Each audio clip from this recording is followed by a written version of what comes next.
Alors, nous allons à présent raccorder un deuxième radiateur à côté du premier et essayer de cumuler les débits au niveau des canalisations. Donc, première chose, je vais commencer à faire un petit peu de place, c'est-à-dire resserrer un petit peu tous ces exemples de modélisation. Donc là, j'ai sélectionné avec les touches du clavier, la flèche gauche et la touche Shift. Je resserre un petit peu tous ces éléments pour que ça rentre a priori qu'on resserre et qu'on ait la place de mettre un radiateur juste à côté. Donc là, je vais essayer de resserrer.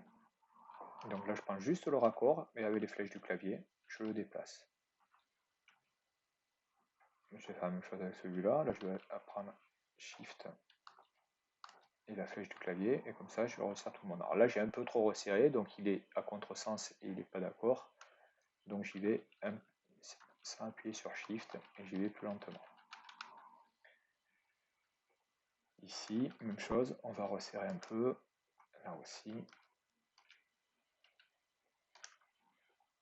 Et il suffit de sélectionner un objet et on voit que tout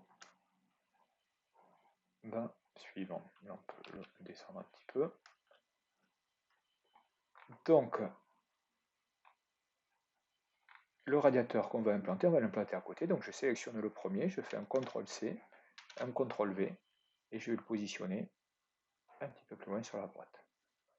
Pour accorder ce radiateur, je vais procéder de la même façon. C'est-à-dire qu'ici, je vais sélectionner le radiateur, prendre le connecteur, et donc, on va voir qu'il va hériter des propriétés de tout à l'heure, donc en diamètre 16.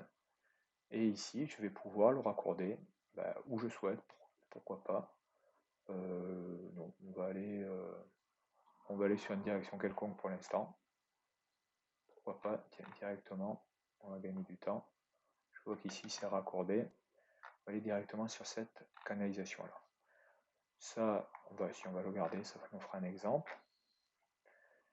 Et ça, je vais un petit peu le déplacer sur la gauche.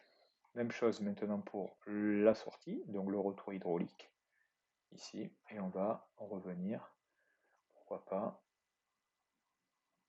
comme ceci. Et ici, je vais prendre cet élément-là et je vais le raccorder dedans. Alors, ce qui va être intéressant d'étudier, ça va être les valeurs de débit.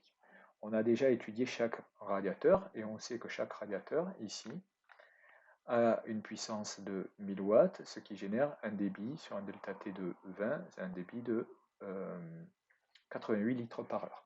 Si je prends l'autre radiateur, on a bien la même chose, 88 litres par heure.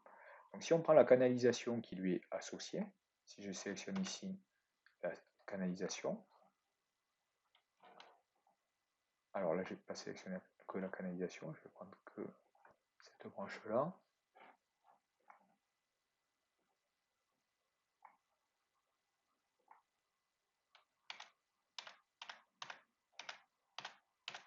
Alors là je regarde mes différentes sélections, je vais avoir que cette canalisation, j'appuie plusieurs fois sur Tab, et en n'ayant que cette sélection-là, je dois pouvoir voir le débit qui circule, et je vois bien que j'ai un débit de 88 litres par heure. Si je regarde la canalisation qui est ici, je constate aussi que j'ai un débit de 88 litres par heure.